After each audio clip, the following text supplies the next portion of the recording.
هابي فالنتاينز داي. النهارده عيد الحب. قمت بدري كده على الغيط، جبت لهم بوكيه ورد ما شاء الله على الجمال. شايفين اجمل بوكيه ورد في القاهره ما شاء الله كده عليه. إيه يا ماما كنت فين؟ كنت رايحه الغيط نجيب لكم هديه عيد الحب. شايفين ايه رايكم؟ بوكيه ورد كده جميل اخضر كده، ربنا يجعلها سنه خضرة عليكم كده يا حبايب قلبي خضرة. اوعي يا ماما تروحي ناحيه الغيط تاني، عايزينك تقعدي في البيت ما تطلعيش من البيت خالص.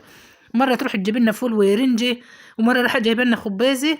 انت من النهارده مالكيش مروح الغيط تاني يا اولاد، ده الخبازه جميل. دوم هنعمل لكم شويه خبازه النهارده تاكلوا صوابعهم مره.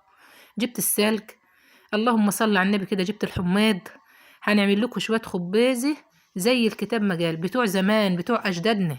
اللهم صل على النبي كده عليه. يلا بينا نسمي بسم الله ونصلي على رسول الله. اللهم صل وسلم وبارك على سيدنا محمد وعلى اله وصحبه وسلم. ونبدا كده نحييهم في عيد الحب النهارده، ونقول لهم كل سنه وانتم طيبين، ربنا كده يجعلها سنه خضراء على الجميع. احنا زمان بقى كنا بنعمل هنعمل الخبازه بطريقه اجدادنا بتاعت زمان. بسم الله ما شاء الله كده، شويه خبازه زي العسل، طريه وجميله. وزي ما انتم شايفينها معايا كده، جبت الشمال الجميل اللي انتم شايفينه معايا ده. نعمل بقى كده ناكل ونفرج على الحبايب. ما الخبازه دي طبخه نادره، ناس كتير لا تعرفها ولا بتطبخها. اللي بيطبخ الخبازه وبحبها يقول لي في التعليقات، واللي عارف فوائدها كمان يقول لي عليها في التعليقات. الخبازه ديت من الاكلات الورقيه زي السبانخ، اللهم صل على النبي، زي منها السبانخ ومنها الخبازه والحاجات الخضراء الجميله دي. فبدات كده هو خدت الورق بتاعها. هنبدا ناخد الورقه الطريه الجميله اللي انتم شايفينها معايا ديت، ومعايا السلج اهو. السلج طبعا اكتر الناس عارفينه، اللي بنعمل بيه الجلجاز بالخضره وندخله برضه في وصفات كتير. ناخد الورقات الطريه كده من السلج اهو زي ما انتم شايفين معايا، نبدا كده نقطعه. والحمص ده بقى اساسي، كان اساسي زمان في الخبزه ديت. كنا نلف عليه كمان على ملاجيه عشان هو ما بيبقاش كتير. فربنا رزقني كده وسهل الحال، طلعت كده اتمشيت، قلت نطلع كده ايه نقشش رزقنا كده. جبت شويه الحاجات الجميله اللي انت شايفينها معايا دي. بناخد بس الورقه بتاعته كده، العيدان بتاعته بنشيلها اهي بكل سهوله كده. بتمسكي طرف الورقه وتنزلي بقى، تنزل معاكي زي الفل. بسم الله ما شاء الله كده زي ما انتم شايفين. اللهم صل على النبي كده. يلا حبايبي كده فرحوني باللايك، واللي لسه ما اشتركش في قناتي يشترك، وتعليق كده جميل منكم. ربنا يا رب يديمكم نعمه في حياتي.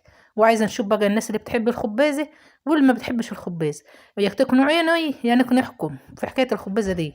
اللهم صل على النبي. قطعت كمان كزبره وشبت، هي ربطه واحده، ربطه كزبره على شبت، بدها ريحه جميله وفي نفس الوقت طعم جميل. طيب هنمسك الورق اللي احنا قطعناه هنا. انت عامله كميه كبيره زي ما قلت لكم. احنا الوصفه ديت لما بنعملها بنودي لعمتي ونودي لامي لو واحده من اخواتي برضه، فبنعملها كده بتبقى ايه جميله. ومش كلنا بنعملها، فاللي بتعمل بتفرج منها على الحبايب. اللهم صل على النبي. هنبدا نغسلها زي ما فتحت لكم الورقه بتاعتها كده. بتبقى ايه لما بتقطفيها بتبقى الورقه ملمومه على بعضها.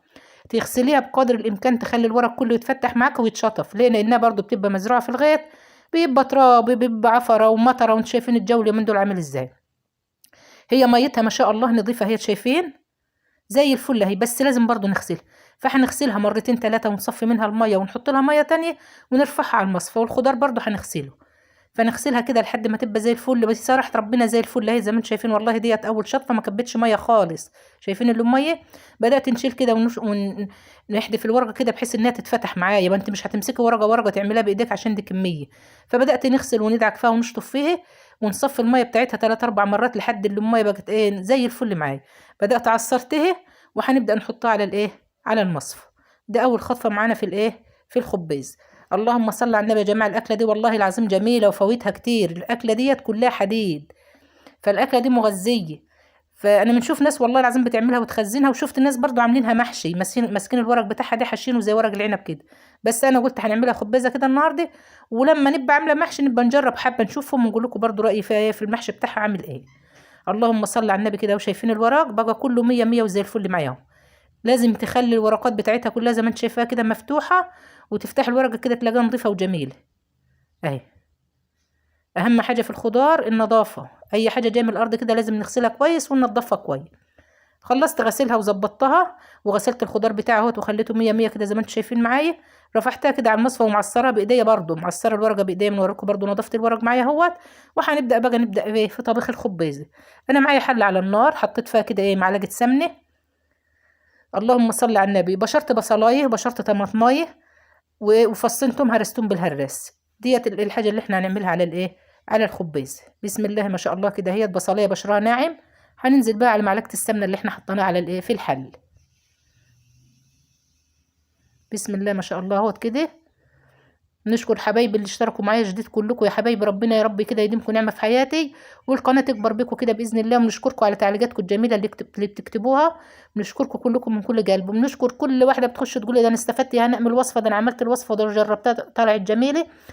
ما تتخيلوش احساس ايه لما بنبقى مبسوطة جو لما يبقى حد عمل وصفة من وصفاتي ونجحت معاه وبقت حلوة كده وبتبقى مبسوطة منها. فده شيء بيبسطني. ربنا كده يا رب يجعلنا كده في الخير، ويجعلكم كلكم في الخير كده وفي الزيادة يا رب. نزلت كده بفصين توم مهروسين مع البصلاية. تعملي ايه زي ما انتم شايفين كده، حطينا معلقة سمن، نزلنا بالبصل وشوحناه، نزلنا بفصين توم وشوحناه. هننزل عليهم بالطماطمية اللي احنا ايه بشرناه. الحاجات دي كلها قبل ما نعمل اي حاجة في الخباز، اول حاجة دي تعمل ايه. كانت ام كرمه وصلت اهيت، نزلنا كده بالطماطميه المبشوره. انا مش واكله منها يا ماما، قلت ما تاكليش يا اخت، انا هناكل منها انا وابوك هياكل منها، ونغم بتحبها تاكل منها، وانتوا ايه مع نفسكم. بس شوفوا لما تشوفوها وتذوقوا طعمها، اللي هياكل منها مش هناكله منها. لا انا عمري ما انا واكلها، قلت براحتك بقى.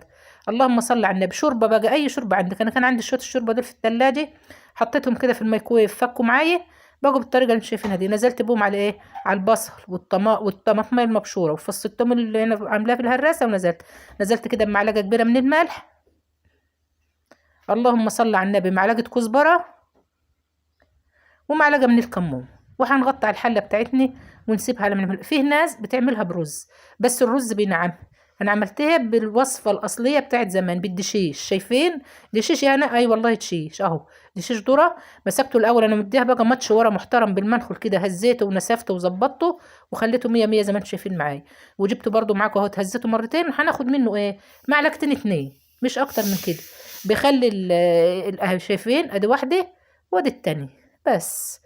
بيخلي الخبزه كده حرشه وجميله. لكن نشوف ناس بيحط لها الرز بنعم. ديت الوصفه الاساسيه على ابوها. اللهم صل على النبي اهو. غسلتهم كويس ورحت نازله بهم على الايه، على اللي احنا عملناه. عملنا ايه، عملنا بصلايه مبشوره، طماطمايه مبشوره، فصين توم، ونزلنا بيهم وحطينا معلقه من الفلفل، معلقه لا مفيش فلفل، كزبره وكمون وملح. وهنغطي على الدشاشه بتاعتنا ديت ونسيبها تستوي. طيب انا قعدت ندور على المفراق. الخبزه ديت اساسها الفرك، تسلقيه وبعدين تفركيه. طب انا مش لاقيه المفرق، نعمل ايه. جبت المخرطه ورحت جايبه المخرطه بقى وقاعده مخرطه، حطيت الخضار اهوت على على ورق الخبيزه، وهنمسكها بالمخرطه نخرطها. انا ما بنحبهاش في الخلاط، انا بنبقى عايزاها مش ناعمه، عايزاها زي الكتاب، زي ما بنقول كده زي الكتاب ما قال الوصفه الاساسيه. ما احنا ما بنعملهاش على طول، احنا يمكن كل كام سنه على ما بنعملها مره. فهي لما شفتها في لغايه نهار ما كنت بنجيب الفول عجبتني، وقلت لا والله. رحت تاني يوم ريحه زي ما انتم شايفين كده، جايبه البوكيه كده وقايله لهم يلا يا بنات، هابي بيرث داي ولا هابي فالنتاين داي ولا زي ما بقولوا يا ماما، ده الهديه بتبقى حمراء. قلت لهم لا بقى انا جايبها لكم خضراء عشان سنتكم تبقى سنتكم تبقى خضراء كده ان شاء الله. هنبدأ بقى بالمخرطة كده، تاخدي الخبزة بالخضار تخرطيه، خليها ما تخليهاش ناعمة خالص زي الملوخية، تبقى محتتة معاكي كده. اسهل من المفراق، وفي نفس الوقت انا ما لقيتش المفراق كان عندي والله العظيم في البيت القديم، بس انا استكسفت نروح نجيبه. باذن الله البيت القديم ده عايز له ماتش كده، باذن الله انا بعمل لكم روتين عليه، عايزه نمسكه كده نجيبه من فوق لتحت كده باذن الله قبل رمضان. من زمان ما رحناش هناك، والبيت زمان ويضرب يقلب، فنبقى نروح كده نعمل روتين فيه، ننضف كده ونروق ونظبط الايه الدنيا هناك. هنبدأ كده بالمخرطة، ناخدها رايح جاي جاي رايح كده زي ما انتم شايفين، ايه ونخرط الملوخية كلها كده زي ما انتم شايفينها معي اهي، نعمت خالص بالطريقة ديت. لا بنخرطها جامد ولا بنسيبها ايه ناعمة جو، تخليها كده محتتة معاي. على ما نخلصها تخريط هيكون الحبة الدشاش اللي احنا حطيناهم على البصل على الطماطم يستووا معاي. هننزل بالايه بالخبز عليهم، وتاكلي طبق خبيزة ماليش مثيل. بسم الله ما شاء الله اهوت شايفين. انا زودت كمان شويه ميه مغليه، ما هي الشوربه كانت شويه، حطيت شويه ميه ونحتاجت ميه تانية هنحط لها. اللهم صل على النبي. كانت كده الحبات الدشاشه طبعا بتبقى ناشفه، استوت خلاص وفشرت معايا كده زي ما انتم شايفين. هننزل بالايه بالخبزه بتاعتنا. ملحوظه بقى، شايفين الطبق اللي متغطي في ريح البوتاجاز ده؟ الناس اللي بتسأل على اللبن، يعني في ناس بعت لي كمية تعليقات عن اللبن مبروبش كميات رهيبة. يا جماعة احنا دلوقتي الجو برد، بإذن الله انا عامله لكم لبن وهنعمله بس مباشر. عارفين هنعمل بس مباشر ليه؟ عشان الناس اللي مشككة في قدراتي وتقول لا انت بتطلعي كمية القشطة دي ازاي، ده انت كده بتخلي الناس تشك ببعضها. انا هنعمله لكم فيديو، هنعمله بس مباشر عشان تبقوا عارفين ان انا عمري ما بنقول لكم معلومة غلط. خلينا بقى في الايه في الجواب على السؤال بتاع اللبن. يا حبايبي الجو برد جدا جدا. شوف انا حاطه الطاجن فين، حاطاه في ريح البوتاجاز عشان يبقى فيه دفء، ومع ذلك بيعدي الاسبوع على ما يروب. فما تقلقوش، اللي جايبه شويه لبن وعايزه تروبهم تسيبهم، سيبهم براحتهم خالص، سيبيهم براحتهم لحد ما يروبوا. هم هياخدوا معاك اسبوع وزياده في الجو البرد اللي احنا فيه ده. خلاص، وباذن الله هنعمل لكم عليهم ايه برضو بس مباشر. اللهم صل على النبي. انا لقيت بقى الشوربه مش كفايه، فنزلت كده بشويه ميه مغليين ونزلت عليهم بمكعب شوربه على شويه الشوربه اللي كانوا عندي، عشان كانوا ايه، كانوا شويه. وهنبدا نقلب بقى الخبيزه بعد ما خرطناها على الخلطه اللي كنا عاملينها الاول، اللي قلناها مره واثنين وثلاثه. وهنغطي عليها ونسيبها تغلي غلوتين ثلاثه، عشان هي لازم تستوي. ما هي ازاي الملوخيه ان انت هتحطها قلبه وتطفي عليها؟ لا، ديت بتسيبيها تغلي مرتين ثلاثه اربعه لحد ما تحس كده ان وراكها مظبوط. اللهم صل على النبي. معلقه سمنه بلدي كده جميله اهي وزي الفل. وهنبدا ننزل بقى على ايه، فصين ثلاثه توم بقى كده هرسيهم ونعمل لها الطشه بتاعتها. بسم الله ما شاء الله. شايفين قوامها بقى؟ قوامها جميل كده ومية مية. خدت معلقه كده ودقتها، شفت الملح بتاعها متظبط ولا ايه.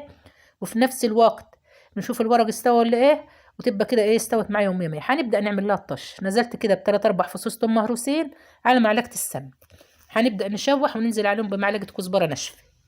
احنا حاطين كزبره يا هنا وحاطين توم في الشرب، لازم تحط تاني في الدج. معلقه كزبره كده كبيره، وقلبي كويس. وابداي انزلي بالطشه بتاعت الايه، الملوخيه. ال ايه الخبازه مش الملوخيه، ايه الخبازه. يلا الناس اللي بتاكل الخبازه كلها لازم تكتبوا لي في التعليقات اما نشوف مين اللي بياكلها ومين اللي مش بياكلها. اللهم صل على النبي. كده زي ما انتم شايفين اهو، احلى طش. كبشتين كده على اللي في على اللي في الطاسه. وابدأي كده انزلي بيهم، هي قلبة واحدة وخلاص. على كده تبقى الخبزة بتاعتك جميلة ومية مية. هنطفي عليها ونسيبها تبرد شوية. هي أساسها بتتاكل باردة، بس الكلام ده بقى لما نبقى في الصيف وفي الحر. فالنهاردة هنغرفها كده وهي دافية. قلبتها كده مع الطشة، هنغطي عليها. قلت نشوفها برضو كده تاني تالت مرة ندوق الخبز. مظبوطة مظبوطة، مش مظبوطة خلاص سبتها. أول ما هدت خالص معايا كده بدأنا نغرف فيها. بسم الله ما شاء الله على قوامها وعلى جمالها. حاجة كده جميلة ومية مية. يلا كلكم جربوا الوصفة وقولوا رأيكم فيها. غرفت كده طبق اهو ما شاء الله. أنا كنت باجي خليت معلقتين كده من الدقة تحطوهم على وشها. ما انتش عايزة ما تحطيش، اللي هي بالثوم والكزبرة عادي، هي كده كده في قلبها. هنغرف كده طبقين ثلاثة. ونبدأ بقى نجيب حلل من الصغيرة دي نغرف فيها بقى ونفرج كده على الحبايب. اللهم صل على النبي. كده جميلة وزي الفل. والخبزة دي يا جماعة ما بتتاكلش غير بالعيش الناشف. عيش ناشف كده واديله شقة، تجيب التانية تقعدي كده ما تبقي شبحتي وما انتش قادرة انك تسيبي جمالها وحلاوتها. هنبدأ كده نحط المعلقتين اللي انا شلتهم دول على وش الاطباق، يعني تزيين مش اكتر. مش عايزة عادي خالص، دي في ديك ودي في ديك. خلاص كده ما شاء الله اهو. والعيش الجميل بقى الناشف الفلاحي بتاعنا كده شايفين؟ بسم الله ما شاء الله. العيش اللي كنا عاملينه بالمكنه اهو.